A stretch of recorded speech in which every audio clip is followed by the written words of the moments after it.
Hello বন্ধুরা, গ্যাংটক ঘুরতে এসে সাইট সিইং দেখবো না তা কি হয়। আমরা গেছিলাম এবারে প্রথমবার নাথুলা।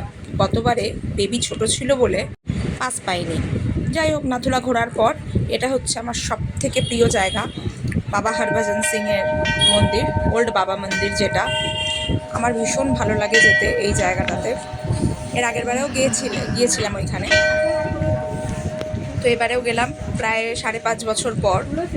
অনেক কিছু চেঞ্জ হয়ে গেছে, কিন্তু ফিলিংসটা একই রকম আছে। এই সিঁড়িগুলো দিয়ে উঠে ঠান্ডাটা বেশ ভালোই ছিল। উঠে আমরা চলে এলাম ভেতরে। ভেতরে অনেক কিছু পরিবর্তন হয়েছে, স্পেসটা অনেকটা বেড়েছে, বেশ কালারফুল লাগলো ভেতরটা। আর ওখানে যেরকম বাবার সমস্ত কিছু স্মৃতি, বাবার মূর্তি, এগুলো দেখতে যেমন ভালো লাগে, সবাই আমরা ঘুরে দেখলাম, আবার স্মৃতি রোমন্থন করলাম।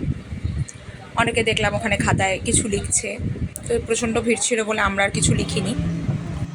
এই জায়গায় গিয়ে এইটা প্রথম আমরা আবিষ্কার করলাম যে একটা ক্যাফে হয়েছে, কিছু পাওয়া যাচ্ছে। তো এখানে দেখলাম অনেক কিছু পাওয়া যায়, স্ন্যাক্স, মর্নিংয়ের চা, কফি, ব্রেড পাকোড়া, ছোলে কি সবজি, আর সুইটস, অনেক কিছুই পাওয়া যায়। ভেতরের অ্যাম্বিয়েন্সটা তো অপূর্ব। এখানে এই দাদারাই সব কিছু পরিচালনা করছেন, ওরাই সব কিছু বানিয়ে সব কিছু সার্ভ করছেন, সেলফ সার্ভিস। তো যাই হোক, বেশ ভালো লাগলো। দেখো কি সুন্দর, বেশ অনেকটা স্পেসিয়াস জায়গাটা। ভেতরে সুন্দর গান বাজছিল, এক দেশের গান বাজছে অবভিয়াসলি।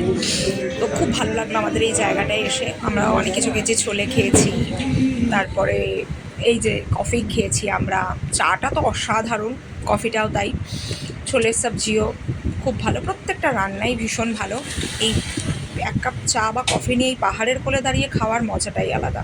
আমরা গেলে কিন্তু অবশ্যই